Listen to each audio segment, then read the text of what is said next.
నా పేరు శంకర్రావు, ఆంధ్రప్రదేశ్ వర్కింగ్ జర్నలిస్టుల ఫెడరేషన్ రాష్ట్ర కార్యదర్శిని. జర్నలిస్టుల మీద ఇటీవల రకరకాల విధానాల్లో ఒత్తిళ్లు, అదేవిధంగా దాడులు జరుగుతున్నాయి. ప్రభుత్వం ఇచ్చిన హామీలను అమలు చేయటం లేదు సరికదా. వివిధ కారణాలతో చట్టాలను కూడా రద్దు చేస్తూ ఇబ్బందులు పాలు చేస్తున్నారు. ఓ పక్కన యాజమాన్యాల ఒత్తిడితో ఇబ్బంది పడుతుంటే, ఇంకో పరంగా సామాజికంగా కూడా అవస్థలు పడాల్సి వస్తుంది. ఈ పరిస్థితుల్లో ప్రభుత్వం ఇచ్చే ఎక్విడేషన్లు కూడా సరైన రీతిలో ఇవ్వకుండా వాయిదాల మీద వాయిదాలు వేస్తూ జరుగుతుంది. కొత్త ప్రభుత్వం వచ్చి 10 మాసాలు, ఏడాది కావస్తున్న ఎక్విడేషన్లో మరి ఈసారి కూడా వాయిదా వేయటం జరిగింది. మరి ఇది ధర్మం కాదు. ప్రభుత్వం ప్రతి జర్నలిస్ట్కి, ఎక్విడేషన్ ఉన్న జర్నలిస్ట్కి 3 సెంట్లు స్థలం ఇస్తామని మరి ఎన్నికల్లో హామీ ఇవ్వడం జరిగింది. దాన్ని ముఖ్యమంత్రి, మిగతా అలాగే ఉప ముఖ్యమంత్రి కూడా వీటిని అమలు చేయాలని మేము విజ్ఞప్తి చేస్తున్నాం.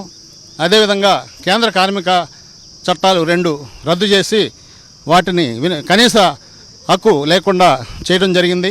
ఆ చట్టాలను కూడా కేంద్ర ప్రభుత్వం పునరుద్ధరించాలి. ఆ దిశగా మన రాష్ట్ర ప్రభుత్వం కేంద్ర ప్రభుత్వం మీద ఒత్తిడి తీసుకురావాలని విజ్ఞప్తి చేస్తున్నాం. ఆంధ్రప్రదేశ్ వర్కింగ్ జర్నలిస్ట్ ఫెడరేషను ఈరోజు రాష్ట్ర వ్యాప్తంగా అన్ని జిల్లా కేంద్రాల్లో ఈ సమస్యల మీద నిరసన ప్రదర్శన, నల్ల బ్యాడ్జీలతో ర్యాలీ చేయడం జరిగింది. 11వ తేదీన ఈ ఆందోళనని మండల స్థాయిలో కూడా చేపట్టి జర్నలిస్టుల సంక్షేమం కోసం కృషి చేయడం కోసం ముందున్నదని తెలియజేస్తున్నాం. ఈ ఆందోళనలో ఈరోజు మాదిరిగానే సంఘాలకు అతీతంగా అన్ని వర్గాల అన్ని సంఘాల జర్నలిస్టులు కూడా పాల్గొని సమస్యలకు పులి స్టాప్ పెట్టేందుకు సహకరించాలని విజ్ఞప్తి చేస్తూ ఈ కార్యక్రమానికి విచ్చేసిన సోదరులందరికీ ధన్యవాదాలు. నా పేరు జబీర్ అండి. Andhra Pradesh working journalist federation Eluru జిల్లా అధ్యక్షుడు అండి. 1955, 1958 నెంబర్ గల 2 కార్మిక చట్టాలను కేంద్ర ప్రభుత్వం రద్దు చేయటం చాలా బాధాకరమైన విషయం. ఈ జర్నలిస్టులకు ఎంతో ఉపయోగకరమైన చట్టాలని కేంద్ర ప్రభుత్వం రద్దు చేయటం వల్ల మాకు వేరే దారి లేక నిరసన తెలియజేయడం జరుగుతుంది. గతంలో కూడా ఈ చట్టాల కోసం చాలా పోరాటాలు చేశారు జర్నలిస్టులు. పోరాటం చేసి సాధించుకున్న చట్టాలను ఇప్పుడు కేంద్ర ప్రభుత్వం రద్దు చేయటం ఎంత దారుణమైన విషయం ఇది. ఈ విషయంలో రాష్ట్ర ప్రభుత్వం కూడా కేంద్ర ప్రభుత్వానికి డిమాండ్ చెప్పాల్సిన అవసరం ఉంది.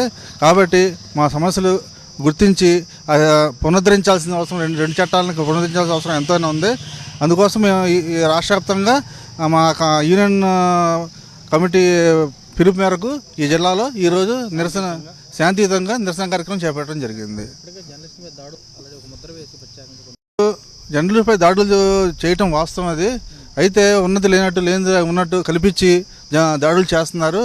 దానికి చెప్తే మనం చేసేది ఏం లేదు. అవసరం మన జర్నలిస్టులను లాగి కొట్టడం కూడా జరుగుతుంది, ఆఫీసుల్లో నుంచి లాగి కట్టడం జరుగుతుంది. ఏదైనా ఇది తీవ్రంగా ఖండించాల్సిన విషయం. ఇప్పటికైనా సరే రాష్ట్ర ప్రభుత్వం స్పందించి వాళ్ళ తాలూకా నాయకులని ఆ విధంగా చేయడం తప్పు అని చెప్పి ఖండించాల్సిన అవసరం ఎంతైనా ఉంది. హరీష్, ఏపీడబ్ల్యూజేఎఫ్ జిల్లా ప్రధాన కార్యదర్శి. ఏదైతే రాష్ట్ర ప్రభుత్వం ఈరోజు పిలుపు మేరకు ఏలూరు జిల్లాలో నిరసన కార్యక్రమం చేపట్టడం జరిగింది. కేంద్ర ప్రభుత్వం రద్దు చేసిన జర్నలిస్టులకు సంబంధించిన 2 చట్టాలను వెంటనే అమలు చేయాలని చెప్పి ఈరోజు నిరసన కార్యక్రమంతో పాటు జిల్లా కలెక్టర్ గారికి వినతి పత్రం కూడా ఇవ్వడం జరుగుతుంది. అంటే ఈ కూటమి ప్రభుత్వం వచ్చిన దగ్గర నుండి ఏదైతే ఎన్నికల్లో జర్నలిస్టులకు సంబంధించిన హామీలు ఏదైతే ఇచ్చారో ఒక్కటి కూడా నెరవేర్చుకోలేని పరిస్థితుల్లో కూటమి ప్రభుత్వం ఉంది, అబద్ధాల ప్రభుత్వం ఉంది. కూటమి ప్రభుత్వం వచ్చిన దగ్గర నుంచి జర్నలిస్టుల మీద దాడులు జరుగుతూనే ఉన్నాయి. ఈ కూటమి ప్రభుత్వానికి ఒకటే హెచ్చరిస్తున్నాము, కేంద్ర ప్రభుత్వాన్ని ఒత్తిడి చేసి ఏదైతే జర్నలిస్టులకు సంబంధించిన చట్టాలు ఏదైతే ఉన్నాయో వాటన్నిటినీ అమలు చేసి పునరుద్ధరించి జర్నలిస్టులకు మీ సహకారం అందించాలని చెప్పి కోరుకుంటున్నాం. లేని పక్షంలో తీవ్ర ఎత్తున జర్నలిస్టులందరూ ఏకమై యూనియన్లకు అతీతంగా తీవ్ర నిరసన కార్యక్రమంతో పాటు ఉద్యమం చేసే పరిస్థితి కూడా ఏర్పడుతుందని ఈ రాష్ట్ర ప్రభుత్వాన్ని హెచ్చరిస్తున్నాం.